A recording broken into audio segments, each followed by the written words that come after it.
Good morning and welcome to another edition of Money Talks with Stephen Diedrichs from Taxile Limited, your local national and international accounting firm here on Radio Hawke's Bay. So a good morning to you, and a special thoughts of gratitude to Ken and his team here at Radio Hawke's Bay for putting Money Talks together and making the show look so good. And also great gratitude to all our sponsors for providing Money Talks and all the other shows that come on Radio Kidnappers and bringing that across to you all. So today on Money Talks, I'm going to do a follow-on from the last session I did on goal setting and the importance of goals. And now we thought once we got our goals set, we've got to put some plans in action. And I'm going to touch on some activities that you may want to apply so that you can work towards achieving your goals.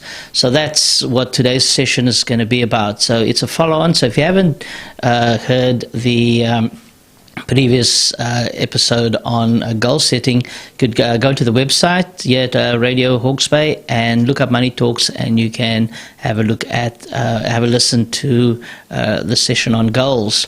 So first thing with the activities, I'll just get straight into it. So one of the most important things is energy, and if we go back on that, it is our sleep. So we want to optimize our your sleep cycle. So that's quite an important thing. So, and sleep affects people differently. If you're a baby, you need between 14 and 17 hours of sleep per day. When you become a teenager, you need a bit less, probably between a preteen rather than a teenager, say 9 to 11. And when you're a teenager and a young adult, it's normally between 7 and 9. The funny thing is, when you're a lot older, you actually need a bit less sleep, which is probably a good thing, because as you get older, you want to make more use of your days. So that's some of the sleep time. But the key is that sleep affects people differently. So you have to look at your body and just listen to your body and see how you work. If you wake up early and you find that when it gets to during the day that you feel a bit tired, then you may need a bit more sleep, or you may need to go to sleep earlier. And if there's what some people call a morning person, if you do a lot of activity in the morning, then you get up earlier and just go to bed earlier in the day. Now, I know that's easier said than done. So one of the things with that is to try and create a routine for yourself for when you go to sleep, and that's quite important. So you could set your alarm and say if it's 60 minutes or 90 minutes before you go to bed, and then you start your routine where you get your body to prepare to go to sleep. And the one of the great things with that is, once you create that sort of discipline about your routine, is that when it starts, right, and your body clicks in that, I've been doing this for a while now, when it comes to, let's just say, 9 o'clock, and then I'm going to start a routine to go to sleep, then your body, without you actually having to do anything, your body notices that you've done something regularly, so then it automatically starts to wind down and make yourself ready to go to sleep. So that's something that's a good thing for you. The other thing that a set sleep pattern and discipline about going to sleep, and it creates for you a time where you sleep straight through, and what that does is it contributes to things like reduced insomnia. So it helps just get rid of that, and that's a great thing. So you could just basically sleep right through. And when you're sleeping right through and you wake up in the morning, there's an increased energy and alertness. It helps with that. So when you're doing your activities in the day, you are a lot more alert and you can be a lot focused. So I don't have to say that's a good thing. You just automatically know it is. And also there's waking up at the same time gives you that sense of high energy, and you feel ready to go for the day. And then the other thing is, once you have that sleep pattern in place, it also contributes to reducing your stress, because like your body knows what's going to happen next, and that's without you having to do anything. It gets used to your activity. If you think of it as, when you're driving your car, sometimes you drive home from work, or you drive to work in the morning, and you're thinking about other things, and you don't even think how you got from your home to your work, or from your work to your home. And you've put on the indicator when you've turned left or right. If it's raining, the wipers go on, and you do that without thinking. And you just get in and go, geez, did I do that? So it's in some ways, it's with your sleep pattern and how it helps reduce your stress. It kind of works the same way, in that your body just knows what's going to happen next, so it doesn't have to be in a state of shock. Oh, what's going to happen?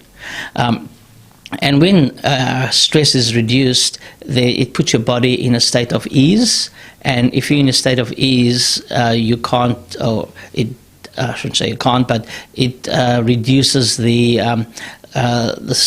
chance of your body being in a state of unease. And if you're in unease, it basically creates disease at the end of the day. So those are some of the things you can apply for a for a sleep routine. And I suggest that you may want to grab a book, or these days go on on the internet or YouTube and look into that a bit more, but just be careful where you get your information from. The other things that you may want to do to help with your goals, right, and especially when you're getting yourself ready to go to sleep, is and as part of your sleep pattern, is you may want to keep a journal. And if you when you keep a journal, some of the benefits of it is that you go through the day, and as you go through the day and writing things down, because you're sitting down and you're going through it, it also helps with your relaxation and calming the body down. And when you go through that, you then look at what you've done during the day, what could have been done better, and what you could have left or given to someone else to do. And that also just helps you, again, reduce your stress, and also it helps plan your goals for the next day, because you've gone through what you've done and what needs to be done.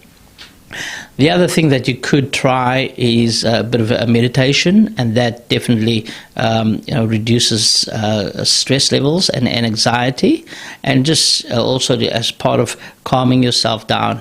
And then the third thing that I'd suggest is also, and this goes with keeping a journal and looking at what needs to be done the next day, is create a to-do list. And when you create your to-do list as part of keeping your journal, you look at things that are time sensitive and that are important, and things that you could do or you could pass off to someone else to do. And the great thing with keeping a to-do list for the next day is, when you go and sleep, it just sits there in your subconscious mind.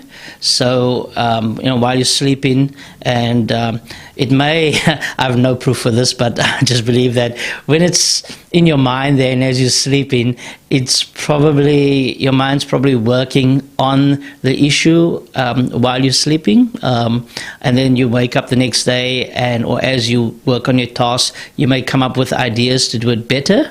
to do your task better, or to just solve the problem in your task. So yes, so like I said, I just believe that subconsciously that's probably what's going on, but I have no physical proof on that. But I suggest you just do it because you're going to get a benefit anyway. So then you could also then read a book, but read something that's nurturing for your soul, and that's something that you want to do, because when we wake up in the morning and if we go through our morning routine, from the time we leave and we go to the office, we all, most of us are generally working towards deadlines and trying to satisfy other people. And yes, at the end of the day, there's a benefit for us, but I think we should at least take some time out as well to nurture ourselves. And we could read a good book. That's what I'd suggest, and that just helps us feel better and get motivated, because we're also looking after ourselves in that regard. Then, so that's just some of the night goals, and then we look at other things we can do when we're at work to achieve our goals. And the thing we've got to keep in mind is, if we an employee, then we're working towards the goals of the company or the firm, and that's extremely important, that the company and the firm achieve their goals. And as an employee, we should never forget that, because one of the main important things is, if the company is successful, then the company can basically pay our wages, and we all need money, and that way we can achieve our own goals that we want. So that's important to keep in mind. So one of the things we could do is, or invite you to do, is just when you get into work, just create a simple plan for yourself. And when you talk about planning and goals, some people talk about SMART goals, and I'm not going to talk about SMART goals, because there's been lots said and read about that, so you can look at that yourself. But I like to keep things simple. So all you have to do is, whatever your plan is, make it simple for yourself. But most importantly, and I can't stress this enough, this is the most important part, is the people that you're working with, make sure they know what the plan is also, and give them the tools and the authority to do things as well, because to make certain decisions, and then that way the plan can be executed. It's like if you if you give people, if you're an employer and you give people the authority to spend a certain amount of money, I think it's been, well, what will happen is that people actually spend less money, and they take more care. So, because they've been given the authority to do that, and that way it relieves as an employer, it relieves you from thinking about or controlling that activity, and you can work on the bigger macro issues, and the micro issues are being taken care of. But that's not to say you should forget about the micro issues in your business. You should still focus on that, but just keep your plan simple. That's the important thing, and make sure, can't stress this enough, make sure everybody knows what the plan is. That is so important. The other thing that you can do is, now that you've worked out what you're going to do for the day or the week, is set timelines. So, for example, there may be a big goal that you were working on for a client, and they want the job done by, let's just say, the 28th of February, because it's now the 1st. So then you have a time frame. Okay, we got to get it to the client by the 28th, and then there's different tasks, and you have smaller time frames in between. And that way you could just check your time frames so that you are staying on track. Now, as an employee, what you could do is, for yourself and your own goals, is you may be part of a team or working on your own to do a part of the bigger goal. So what you can do is set time frames for yourself, And once you have the time frames for yourself, you can then set smaller time frames and try to get your tasks done within that time frames. The most important thing with that is that, and if you keep to that time frames, and if you don't keep to that time frames, is a reason for that, and it could be you need more help. And also, you could be achieving your time frames really quickly. That means that you're not stretched enough, and you could ask for to do more work, because that's going to help you with your own productivity, and it's going to help you not to feel bored and less motivated.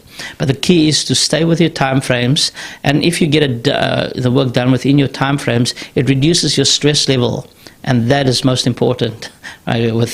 If you have less stress, then your body stays should stay in a state of ease, which is what you want. If you completed your task within your time frames, you could then go and help other staff members and complete their tasks, and that will make you more valuable to your employer. And that is something that you want to do.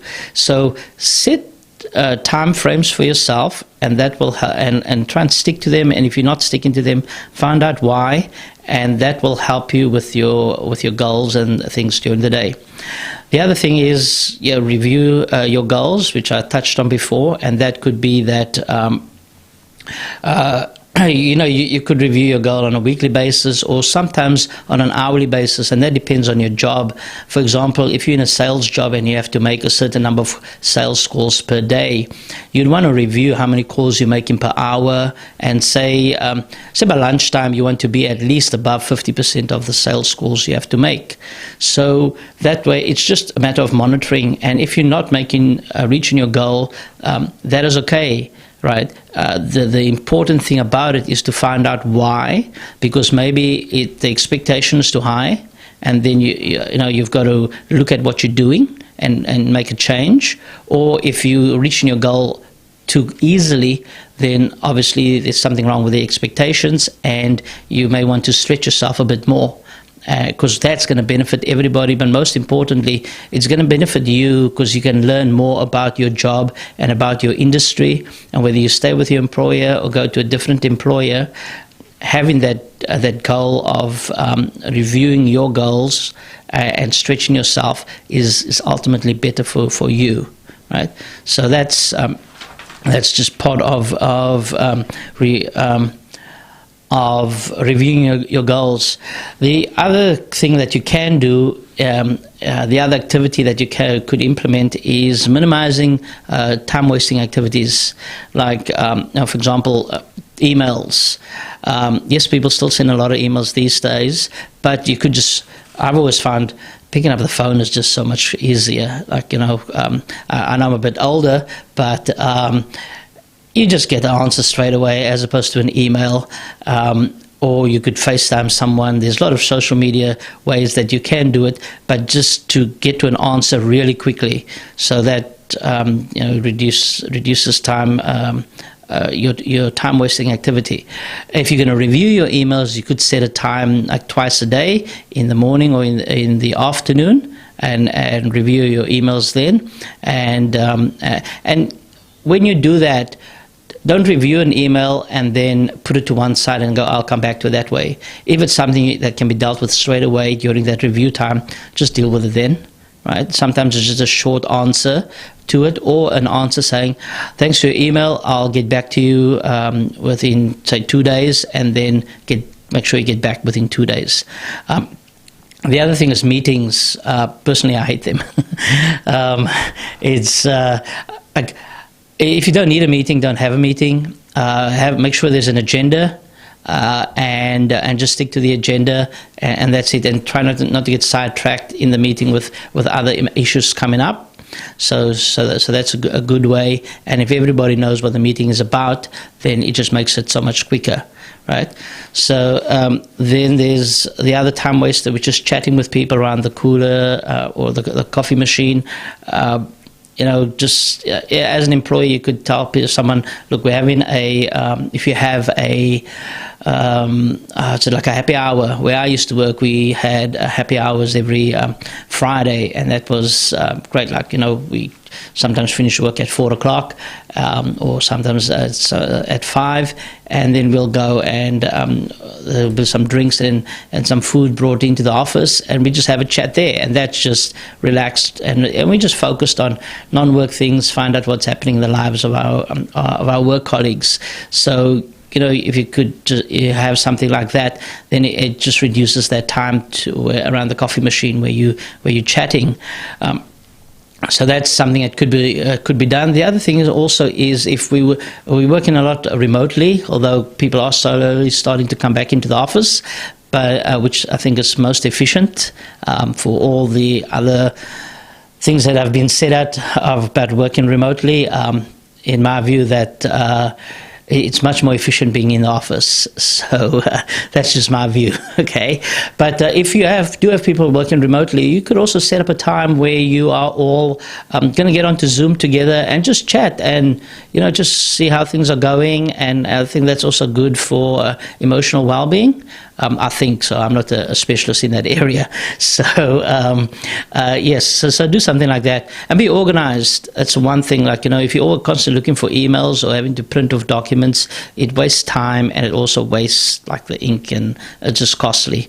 So that's some of the things. Oh, and the big thing is social media. When people go onto, like, YouTube or so. Look, if you're going to go onto YouTube and you're going to do that, recognize that, and that's fine. And then say, okay, I'm going to take an hour. Now, this may sound weird, right? But and you go a whole hour. But take an hour on your social media and put an alarm clock. And once that hour's finished, then it's done. Don't go, I'm going to take 15 minutes, and then you stay there for an hour because you watch the next thing and the next thing. That just makes you feel bad, and you feel all stressed and things. So ideally, you don't want to go into social media during work time, and you shouldn't. But if you are going to do that and you're allowed to do that, you're lucky. But then if you could go, rather just go, I'm going to take an hour and do the hour, then go 15 minutes and then sit there, and then you're there for an hour anyway, because it just doesn't make you feel good. And the big thing is about feeling good and staying motivated. Procrastination, well, look, I'm not an expert on that. I'll just say, if you are going to feel you are procrastinating, think about your goals and your why, and that may take you to move into action. And it's not just people that are considered, what's the word? I wouldn't say lazy, but just nothing comes to mind at the moment. And it's people that's some people that are considered productive. They also procrastinate. So, I'm not a mind person, so I'm not going to go into that, but everybody does that. But I'd just say go back to your goals and then look at that. The other thing is staying motivated. As an employer, you have to try and keep your team motivated, and that's good, and to have a motivated team. But it's also up to the employees to keep themselves motivated. And if you're an employer and you've got to come in every day to motivate your staff, that is so tiring, and I'd suggest get new staff members, because you can't come in and motivate them every day. It's like, I think Jim Rohn calls it like you pump them up, and they just deflate after a while. If you're an employee, you've got to know why you want to be there.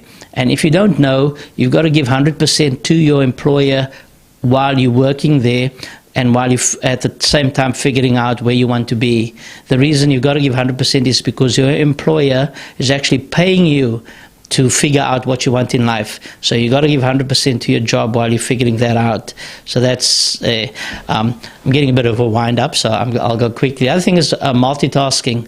Try and avoid that, because it takes a longer time to go from one job to the other job, and that's what I find. And then when you're on the other job, you're thinking of the previous job that you've done. If you stay focused on one thing, you get a dopamine effect when that's done, because it's a job done, and you take that happy dopamine effect into the next task, which means you'll get that next task also done a lot quicker. So try to focus on that. And look, the last thing, which is probably the thing I should have started with, and it's probably the only thing, just focus. Just stay focused. Go in the room, in the office, shut the door, turn your phone off, focus on one thing, and don't be disturbed or get anything else. And if you can do that and get your job done, then it will get you quicker to your goals. So look, I'll leave you guys all with that. But remember, these are activities to help you achieve your goals that we spoke about in the previous show. So please visit that and revisit that show. And so thank you for listening. So this is Stephen Diedrichs from TaxStyle, your local national and international accounting practice here on Radio Hawke's Bay. Thank you for listening. Bye-bye.